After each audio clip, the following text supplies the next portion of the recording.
Bakar mengambil kirbah bekas tempat air minum Nabi, disimpannya di rumah. Kalau anaknya demam, dia tuang air ke dalam, lalu air yang lalu lewat di bekas tempat minum Nabi diminum dengan anak. Itu yang disebut dengan ngalap barokah. Ada barokah rambut Nabi. Ketika Khalid bin Walid kehilangan peci, peci saya mana? Peci saya mana? Sahabat yang lain, ngapain kamu nyari peci? Peci banyak jualan di pasar. Bukan masalah pecinya, tapi ada rambut Nabi di dalam. Barokah rambut Nabi. Ada barokah tempat. Kenapa mesti sholat di dekat Ka'bah, Masjidil Haram? Kenapa mesti sholat di Taman Raudhah? Barokah tempat ada, barokah orang ada. Nah, wali-wali Allah itu apakah ada keberkahan? Ya, di antaranya Syekh Abdul Qadir Al-Jilani. Jadi kalau ada orang bertawassul kepada Allah dengan wali-wali Allah, dalam kitab Al-Mawsu'ah Al-Yusufiyah fi Adillatis Sufiyah, ulama dari Damaskus Suriah, orang yang berdoa di makam para wali, tidak menyembah kubur, bukan menjadikan kubur sebagai berhala, tapi mereka bertawassul kepada Allah dengan berkah kedudukan seorang wali di hadapan Allah. Syekh Abdul Qadir Al-Jilani, salah satu wali Allah yang diberikan rekomendasi oleh imam ahli hadis ahli fiqih dari kalangan mazhab Syafi'i, Imam An-Nawawi mengatakan Imam Syekh Abdul Qadir Al-Jilani di antara ulama wali Allah yang diberikan keutamaan. Maka kalau ada orang yang bertawassul kepada Allah, ya Allah, aku memohon kepada Engkau berkat kemuliaan Syekh Abdul Qadir Jailani. Bukan dia meminta kepada manusia. Tidak ada orang minta, hai Syekh Abdul Qadir Jailani, tolonglah permudah jodoh saya. Tidak ada. Bukan minta sama dia, minta kepada Allah berkat kemuliaan, barokah kemuliaan. Ada barokah Al-Quran, ada barokah orang soleh, ada barokah Nabi, ada barokah tempat. Dan kita selalu meminta barokah. Kalau makan, yang diminta barokahnya, Allahumma barik lana fima razaqtana wa qina adzabannar. Orang menikah, yang didoakan barokahnya, barakallahu lakuma wa baraka alaikuma wa jama'a bainakuma fi khair. Anak akikah, yang didoakan barokahnya, barakallahu laka fil mawhub wa syakartal wahid wa ruzikta birruh wa balagha ashuddahu. Makanya doa kita, Allahumma inna nas'aluka salamatan fid din wa afiatan fil jasad wa ziyadatan fil ilmi. Tapi ketika minta rezeki, wa barakatan fil rizqi, minta barokah.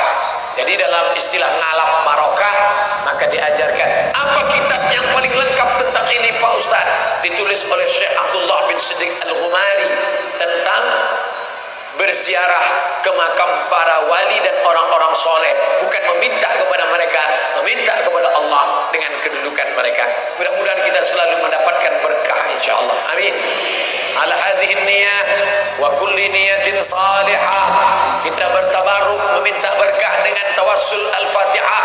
Ala hadhihi niyyah, dengan niat yang baik, semoga tercapai negeri ini dijauhkan dari malapetaka, bencana, riba, zina, narkoba, LGBT, supaya aman, damai dan qalu ta'irukum ma'akum a in dzukirtum bal antum qaumun. Artinya orang yang paling sesat di muka bumi adalah orang-orang yang berdoa meminta kepada Allah. Kenapa mereka masih minta? Di Indonesia ini masih banyak gak orang yang berdoa meminta kepada Allah? Banyak. Mereka datang ke kubur-kubur yang dianggap kubur wali Songo, dan kuburan yang dianggap keramat oleh mereka, kuburan yang kata mereka mengandung barokah. Nggak ada dalam Islam kuburan yang keramat, kuburan mengandung barokah, nggak ada di muka bumi, tidak ada sama sekali, nggak ada. Kemudian mereka datang ke sana. Seandainya mereka orang soleh, betul orang soleh, nggak bisa mereka mengabulkan doa, nggak bisa. Mereka mendengar pun nggak bisa. Seandainya mereka mendengar kata Allah, nggak bisa menjawab. Malah yastajibu lahu, nggak bisa menjawab, nggak bisa mengabulkan sampai hari kiamat. Makanya kebodohan yang paling bodoh dan kesesatan yang paling sesat orang-orang yang datang berbondong-bondong ke kubur para wali. untuk minta di sana. Kalau ziarah kubur boleh. Perhatikan ini, jangan salah paham. Tolong perhatikan, dengarkan baik-baik. Jangan salah paham. Kalau ziarah kubur, ke kuburan kaum muslimin boleh. Dianjurkan oleh Nabi Muhammad SAW. Ziarah kubur, ke kuburannya pemakaman kaum muslimin boleh. Sunnah dianjurkan oleh Rasulullah SAW. Kata Nabi, kuntu nahaitukum an ziyaratul kubur fazuruha fa inna tudzakirukumul akhirah. Kata Nabi, aku pernah melarang kalian untuk ziarah kubur. Sekarang boleh kamu ziarah kubur, karena ziarah kubur mengingatkan kalian kepada akhirat. Dalam riwayat yang lain disebutkan bahwa ziarah kubur mengingatkan kalian kepada kematian. Ziarah kubur kaum muslimin boleh, tapi ziarah kubur yang dilakukan oleh mereka ini, datang ke kuburan wali dengan niat kuburan itu mengandung barokah, bahwa orang itu soleh, suci, bisa mengangkat doa mereka ke langit kepada Allah sebagai tawasul. Mereka minta, ada yang menjadikan mereka sebagai wasilah kepada Allah, ada yang menjadikan mereka sebagai syafaat kepada Allah, ada yang mereka menjadikan mereka sebagai Tuhan yang mereka minta penghuni kubur itu.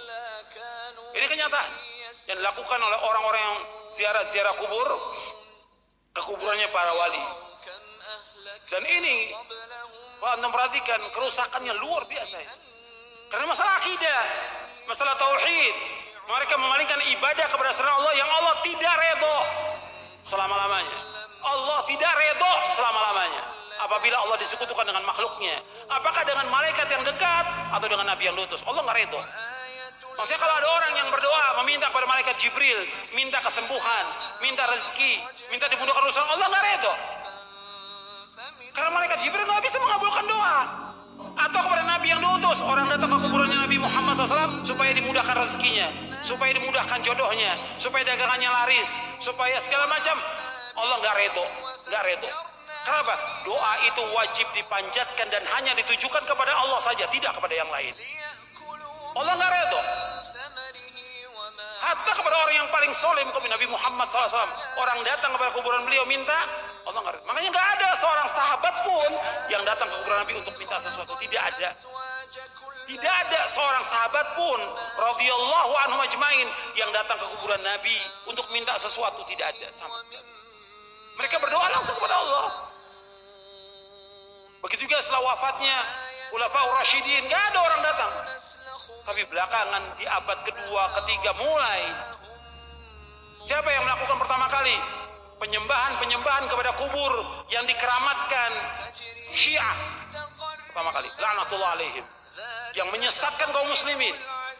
Mereka katakan kubur imamnya, kemudian kubur Husain mereka sembah, mereka tawaf di situ. Itu pertama kali. Sunnahnya orang Syiah, sunnah sayyi'ah, sunnah jahiliyah yang mereka lakukan, mengajak orang untuk menyembah kubur. Setelah itu diikuti oleh apa? Diikuti oleh yang kedua, torekot sufiyah. Yang pertama Syiah, laknatullah alaihim. Maka 5 hari menjelang wafatnya Rasulullah mengatakan, la'natullahi alal yahudi wan nasara ittakhadhu qubur anbiya'i masajid wa ana anhaakum an dzalik. Mudah-mudahan, kata Nabi SAW, 5 hari menjelang wafat, mudah-mudahan Allah melaknat orang Yahudi dan Nasrani karena mereka menjadikan kubur Nabi mereka sebagai tempat ibadah. Aku larang kalian jangan melakukan seperti mereka. 5 hari menjelang wafat, 5 hari. Terus Nabi ingatkan umatnya, jangan seperti Yahudi, jangan seperti Nasrani yang mereka menjadikan kubur Nabi mereka sebagai tempat ibadah. Aku larang. Kuburan bukan tempat ibadah, kuburan. Dan gak boleh melaksanakan perjalanan ke makam-makam, nggak boleh. Ziarah kubur boleh, tapi menentukan makam tertentu untuk ziarah mempunyai keutamaan nggak boleh. Yang punya keutamaan 3 masjid, masjid aja, cuma 3 masjid. Kalau masjid yang nggak punya keutamaan kecuali 3 masjid, apalagi kuburan. Kuburan nggak punya keutamaan sama sekali. Kuburan nggak punya keutamaan sama sekali.